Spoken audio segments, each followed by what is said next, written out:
Porque você vai dar 100% de controle pro governo daquilo que é o mais importante numa economia, que é a moeda, que é a Sim. base para se trocar tudo. É o item mais líquido de uma economia, né? Você pode trocar a moeda por qualquer coisa. E, de repente, o governo tem controle total daquilo. Futuro, assim, distópico de exemplo. Você começa a criticar o governo. O governo fala, pô, a Carol, ela tem muita visibilidade. Cara, tá me enchendo o saco aqui. O que ela tá comprando? Aí vão lá e veem, ela tá comprando itens proibidos. Ou nem proibido, mas que seriam moralmente condenáveis. Pronto. aí Eles têm atrás artifício de pra você, te sabe? chantagear, pô. Por exemplo. E vamos entrar na questão do Drex, Bruno. Mais uma polêmica aí que tem rolado bastante no Brasil.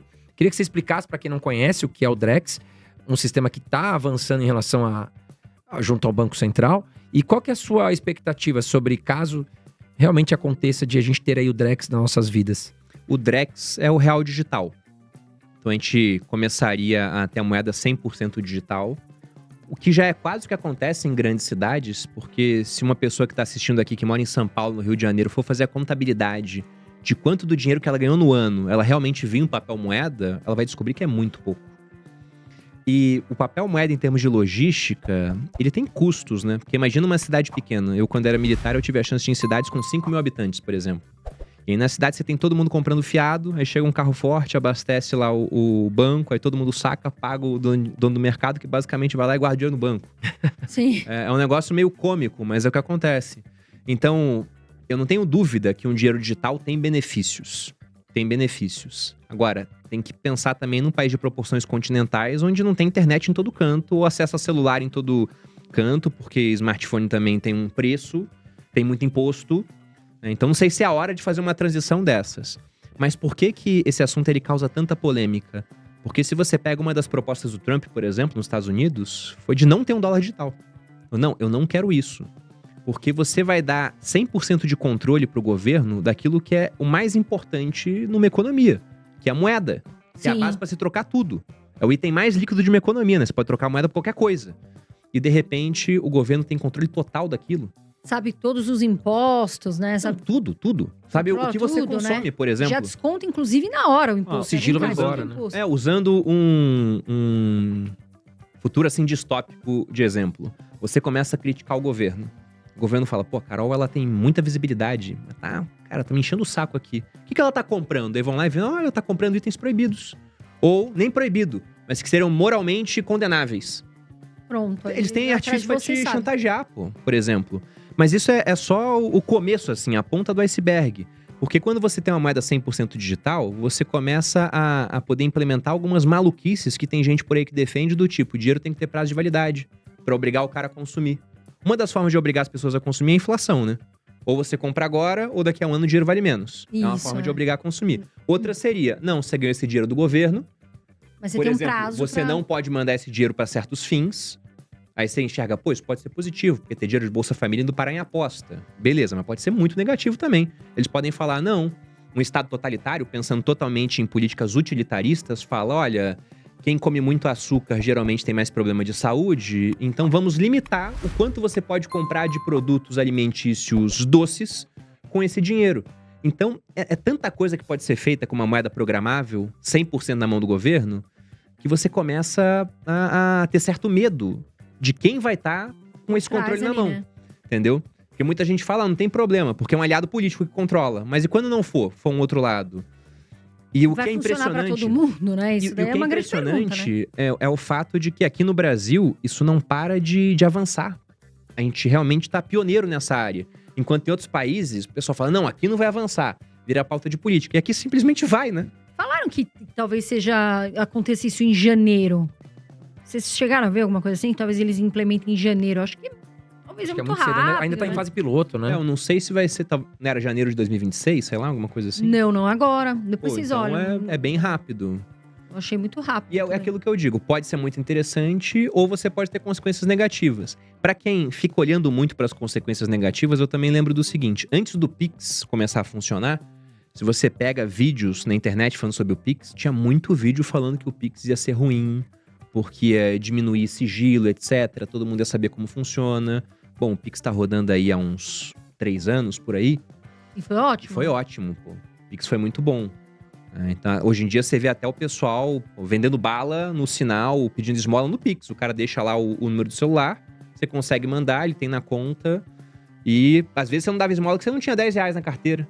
Agora você vê o cara no Pix, ele vai lá, bota o QR Code, você vai... Eu não lembro a última vez, um de dinheiro pro verdade, eu não lembro, sei lá, a última vez que eu peguei uma nota na mão.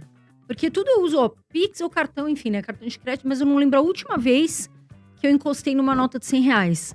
Você acredita? Eu não tenho dinheiro na carteira, eu não ando com dinheiro. Não tenho. Pensa a Não, nota não, de... 50, eu não tenho dinheiro na Só tenho carteira. E dois. a nota de 200 que a gente lançou do Lobo Guará? Você chegou a Meu usar? Deus, eu nem, tinha nem uma, lembrava Bruno. que existia. Eu tinha uma dessa, fiquei, ó, um tempão pra trocar. Nossa, que furada essa nota. Fiquei, ó, Pois é, a gente não usou a nota de 200, igual a minha basicamente. de euro lá que você levou e não trocaram. A 500 Era uma euros. nota de 500 euros. Também tomei essa daí. Viajar pra Europa com duas notas de 500 euros. Cara, eu não trocava em lugar nenhum isso daí. Ninguém quer. 500 euros é muito dinheiro. É muito.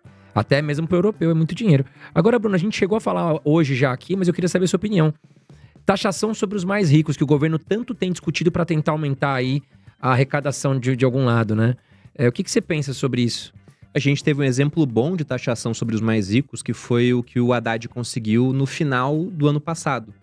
Para quem não lembra, ele conseguiu colocar um come-cotas sobre dinheiro que está em empresas offshore, que são empresas que o pessoal que tem mais dinheiro abrem no exterior. Esse offshore é simplesmente um fora da costa, uma tradução literal, para investir fora do país, para ser dono de, por exemplo, imóveis. Vou dar um exemplo de um uso de uma offshore.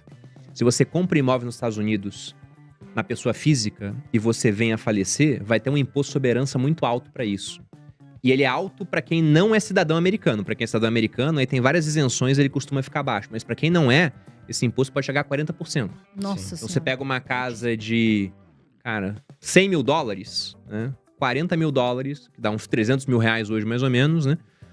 Isso seria só imposto. Então o que o pessoal faz? E 100 mil dólares eu talvez esteja jogando bem para baixo o preço de uma casa lá. O que o pessoal faz? Abre uma empresa, porque o dono da casa não é a pessoa física, é a empresa, e a pessoa física é a dona da empresa. Só que num país de tributação amigável, onde você não tem imposto para sucessão. Então quando essa pessoa falece, o governo americano nem soube que ela faleceu, porque a empresa que é dona da casa, e a sucessão acontece lá nas Ilhas Virgens Britânicas, Ilhas Caimã, onde a família assume a propriedade do que já seria dela, sem custo. E o que foi feito? Colocaram come-cotas nas empresas offshore. Se eu não me engano, um come-cotas anual. E para os fundos exclusivos, colocaram come-cotas da mesma forma que funciona para o fundo multimercado, fundo de renda fixa. 2 vezes ao ano, você tem uma tributação de pelo menos 15%. E nos fundos multimercado e renda fixa acontece no final de maio e de novembro. Isso gera mais arrecadação? Gera num primeiro momento. Só que depois para de gerar. Porque o pessoal que tinha fundo exclusivo, a maioria desfez o fundo. E foi atrás de outras soluções. O cara que tinha offshore, ele começa a olhar outras formas de não pagar esse imposto. Então é algo que no primeiro momento gera arrecadação e depois tende a não gerar mais. Sendo que quando aqui no Brasil você gera arrecadação, você já começa a arranjar uma fonte, né, para você gastar esse dinheiro. Uma destinação para o recurso. Sim. E depois, quando esse recurso some, aí vai vir de onde? Vai ter que pegar dinheiro de outra área, vai ter que emitir mais dívida. Então é meio complicado, porque você quer aumentar imposto sobre pouca gente, porque você não perde politicamente com isso. Sim. É até muito bom, né? Porque você consegue falar, olha, pro teu público, a esquerda, no caso do PT, conseguimos essa vitória, você não perde voto, só que depois o dinheiro não vem. E acaba ficando ruim, entendeu? Sim. Mas foi uma vitória do governo nesse ponto. Mas as previsões de arrecadação, no tempo, elas dificilmente serão batidas, porque nesse primeiro momento você arrecada, depois não. Porque um exemplo, né? O cara que fazia um fundo exclusivo, por que ele fazia? Porque o investidor que está assistindo aqui a gente, ele tem lá as ações, fundo imobiliário, cripto. Se ele vendeu ação mais de 20 mil no mês, paga imposto. Se ele vendeu cripto mais de 35 mil no mês em corretora nacional, vai pagar imposto. Se ele vendeu fundo imobiliário com lucro, vai pagar imposto de 20% no caso. Ah, mas eu perdi em ações, eu posso compensar com o lucro de fundo imobiliário? Não, porque eles não são compensáveis entre si. Você tem compensação só para fundo imobiliário, só para ação, ETF, opção, BDR, né? Então não dá para compensar um com o outro. No fundo exclusivo, o cara podia compensar tudo. Então ele vendia um, tinha prejuízo no outro, não pagava imposto em nada. Quando que ele ia pagar imposto? Quando fosse retirar o dinheiro do fundo. Só que ele podia deixar para retirar depois de 20 anos. Porque é um cara que geralmente tem muito recurso, então não quer ficar tirando dinheiro toda hora.